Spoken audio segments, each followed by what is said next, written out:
Hello and welcome to episode number 18.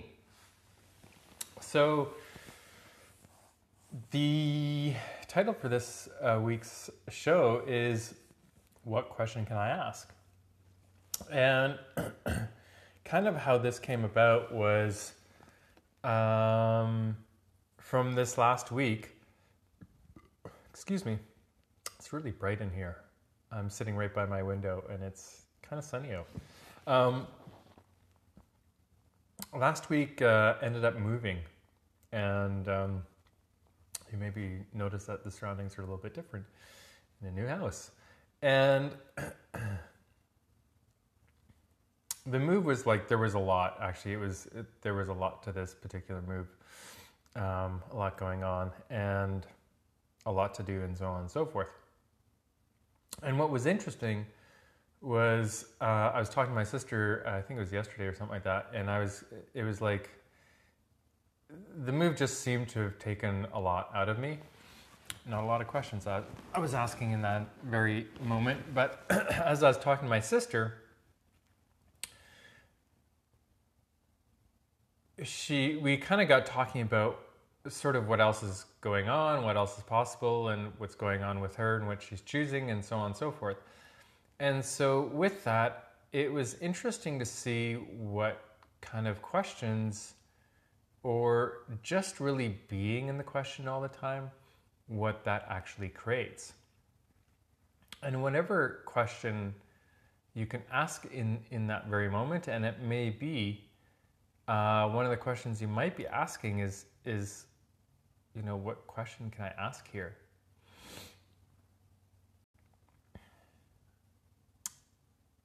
Also, my go-to question is always, what else is possible? And another one that I don't use quite as frequently is, what's right about this that I'm not getting? And I know I played with what's right about me that I'm not getting, and a lot lately, and so on. And so it's like, but you can ask all kinds of questions around this. And one of the questions that I like asking about any situation is, will this create greater? Will this create more in whatever you're looking at that particular moment? And because that's what I'm always looking for. That's what I'm always looking at. Will this create more? Will this create greater? Because what that does, it takes you out of the loop of all the points of view you have. Because does this create more? Will this create greater? It really looks at the fundamental place of where you are looking from to what else is possible, essentially. What else have I never considered that's possible in this moment? And if I choose this, will that actually create something completely different? And it will likely show up quite different than you think it will. And it's by not wanting to ask that question is often the place where we go to, where we have these points of views that it has to be a certain way, that your life, whatever you're choosing, whatever you're looking at, can't actually change. Which is not actually true. Everything changes all the time.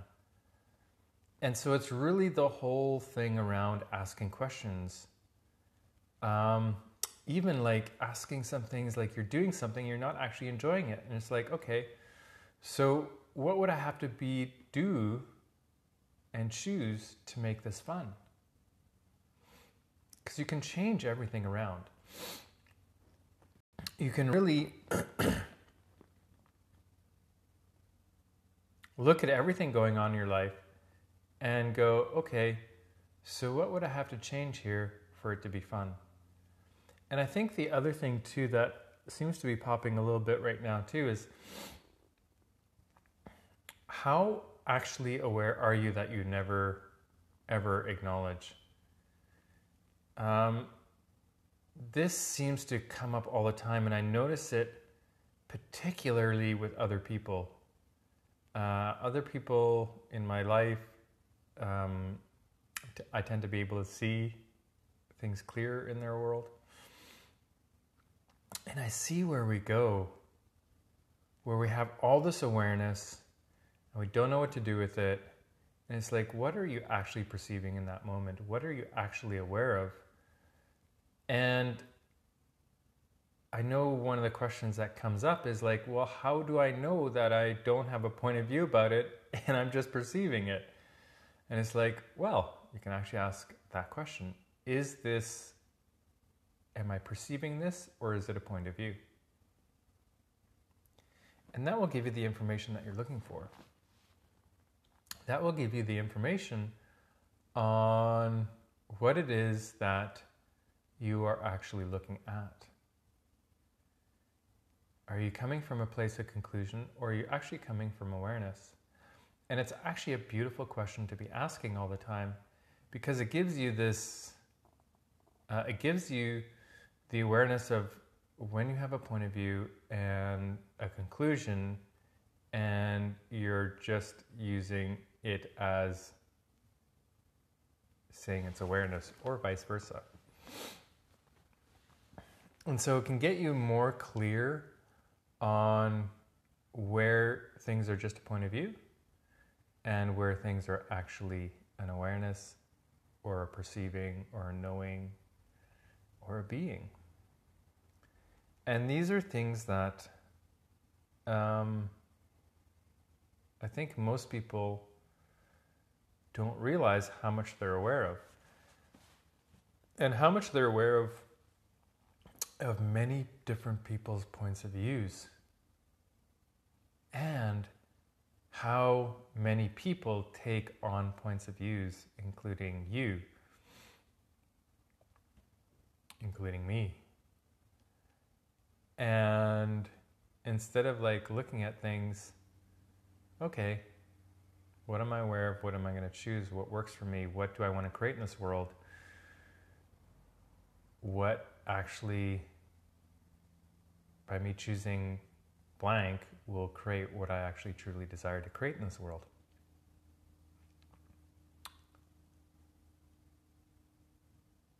And there was something that I had that just disappeared. Maybe it'll come back later. So it's really interesting when we start looking at these things, and when we start playing with them, and when we're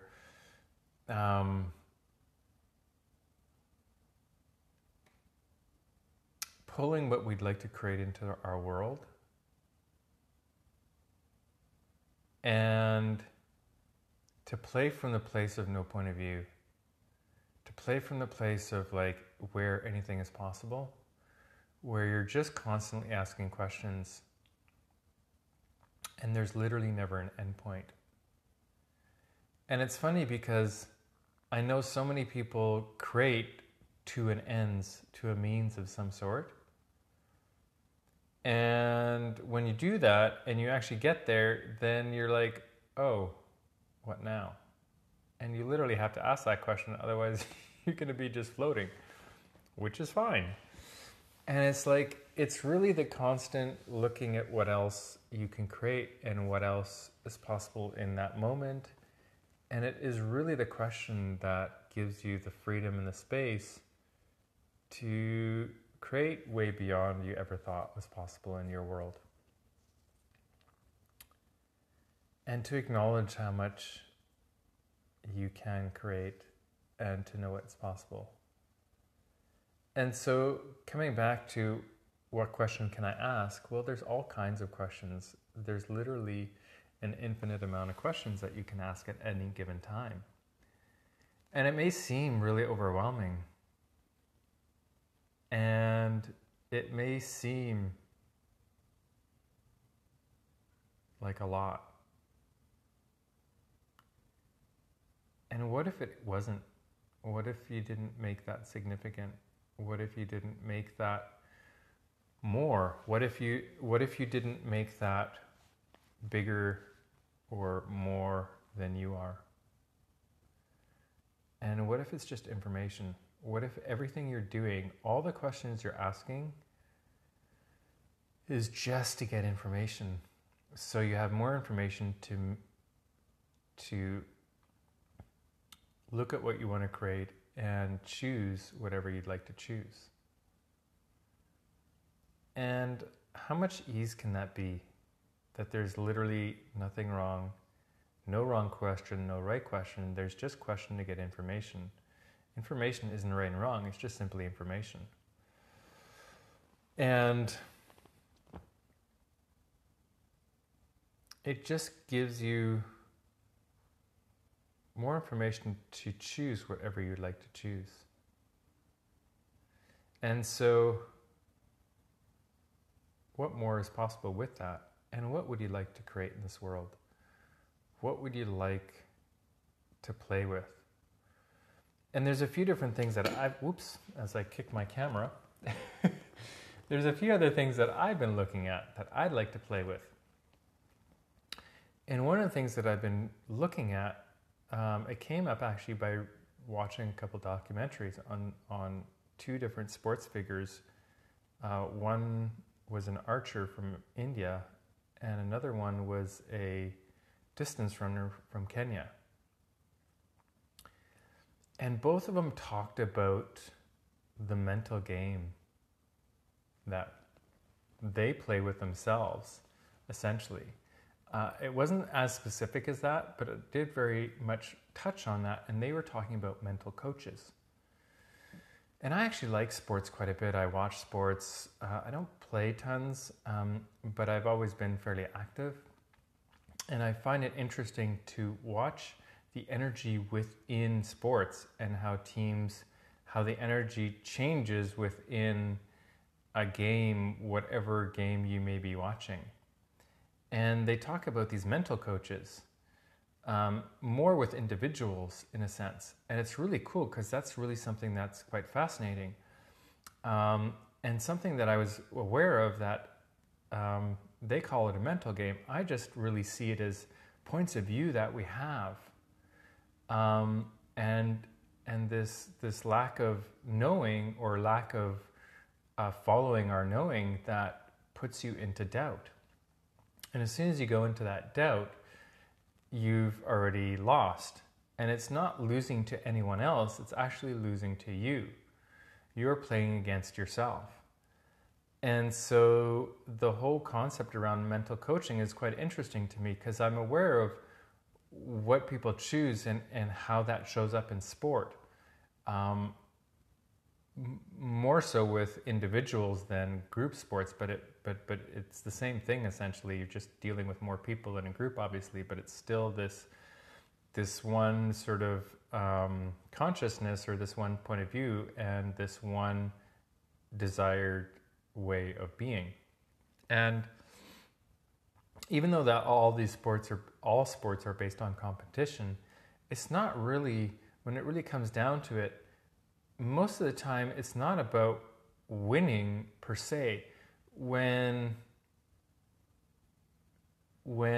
people score whatever it is, a goal or something, or create something in a sport that makes them better than the next person or create something different, I don't look at it, I don't look at the competition aspect of it. I look at the aspect of how we as a being, it's like following your knowing. You're like, I know this is possible, and what do I have to be or do to create this? And it just so happens you're doing that with other people. And this can show up in all kinds of ways. That I'm just using sport as an example in this moment because that's what's showing up in my world. But it's really, you can choose that with anything. I'm aware of that with trading stocks. It's probably with almost any job you do too. There are these aspects where you're like, I know this is possible. what would it take for it to show up? What would it take for me to be able to actualize that? And so that's really playing with that, and it's really that that space and that possibility. And interesting, I forgot to put my silence on. And it's really like playing with that and looking at these different possibilities, and it all has to do with your knowing. And what you know is actually possible, because you actually do have a knowing, you do know what is possible.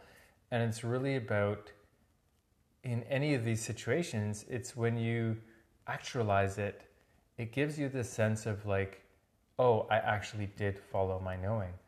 Not only did I follow my knowing, I knew that this is possible and I actualized it.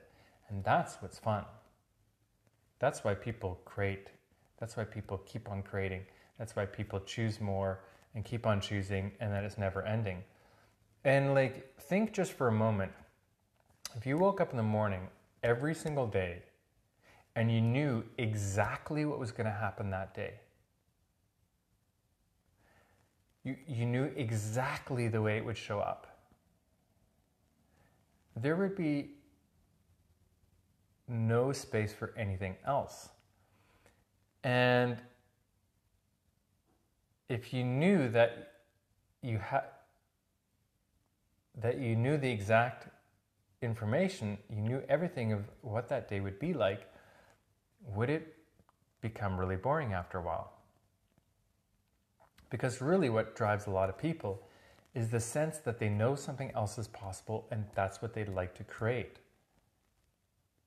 What if that's kind of the fun? What if you got to choose that? What if you actually function that way and have never acknowledged it? What if that's what you came here to do? And it's not necessarily a purpose. It's more in the sort of stream of like, oh, that's what I came here to create. This is the experience that I'd like to have. This is what I'm choosing. And the more things, and you have this sense also of the future of you do also almost have this crystal ball in the sense that you know what else is possible. Not only know what else is possible, but you have a sense of knowing of what you can create for the future. You actually can see the future already.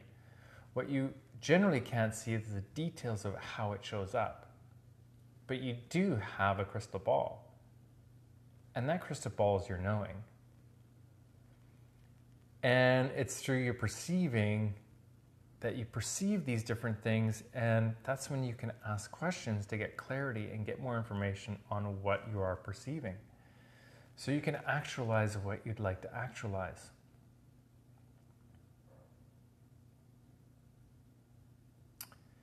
And with all the things that you'd like to actualize, how many points of views have you bought from other people that prevent you or have prevented you from choosing anything else?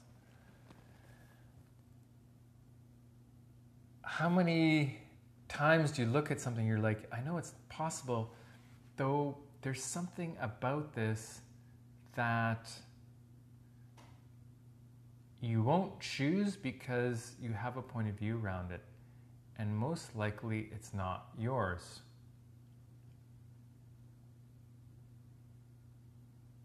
Anyone that is in the question or asks questions a lot has less points of view. The more you ask and be the question, the less points of view you have, the more freedom you have, the more you can create whatever you would like to create, because you don't have a point of view of how it's going to show up.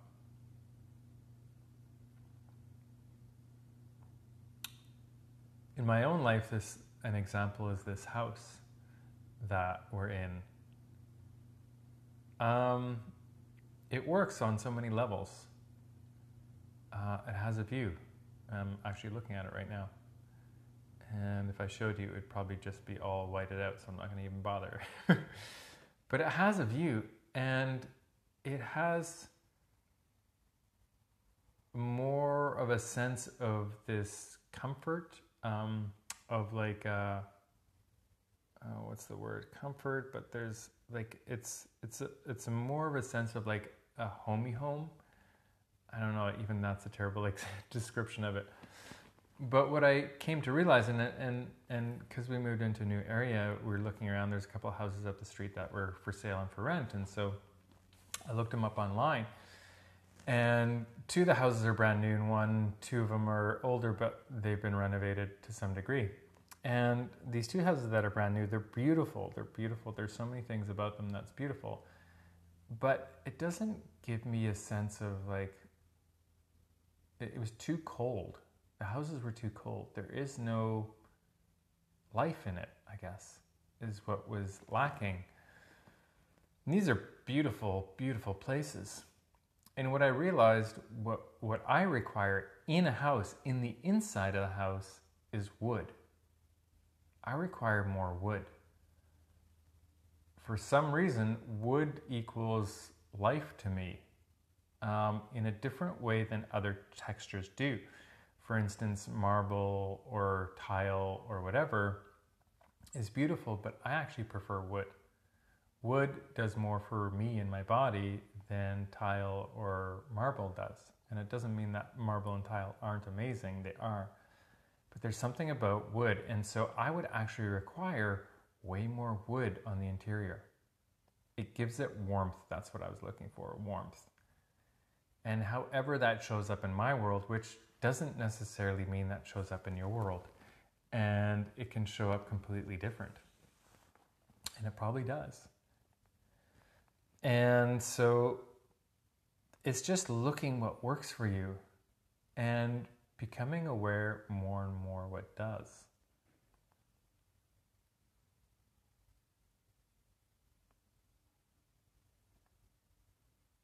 And even though that this place is smaller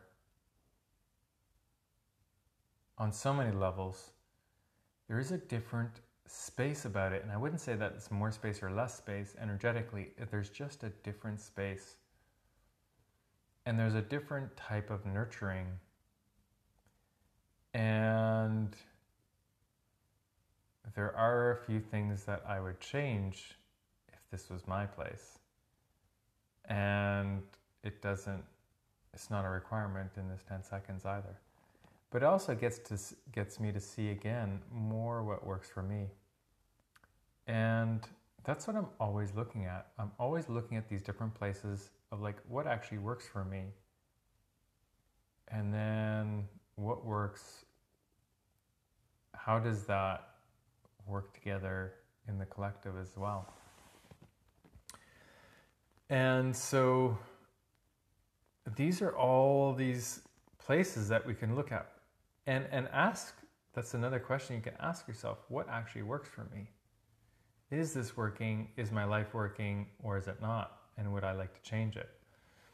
And I'm coming across more and more people that would like to change their life, change their job, change what they're doing, because they actually know something else is possible and know that they could do something that would be way more fun than they're currently choosing.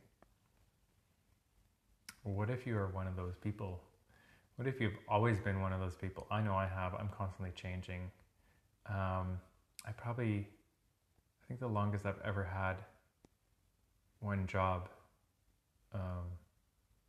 maybe 3 years. And that's a long time for me. I constantly change and I constantly choose different and I constantly mix things up because it is actually way more fun. And that's what I require. And probably not moving every year, but or 6 months or whatever it is, but I do enjoy change. And what else is possible in this moment, in this 10 seconds for you? What else could you change? What else could you do different? What is fun for you? What are you aware of? All these questions that you can play with. And what would you like to create in this world? And are you already creating it? and just haven't acknowledged how much you already embody what you would like to create. So with that, that's where I'm going to leave you this week. Thank you so much for joining, everybody, and we will play again next week. Talk to you later. Bye.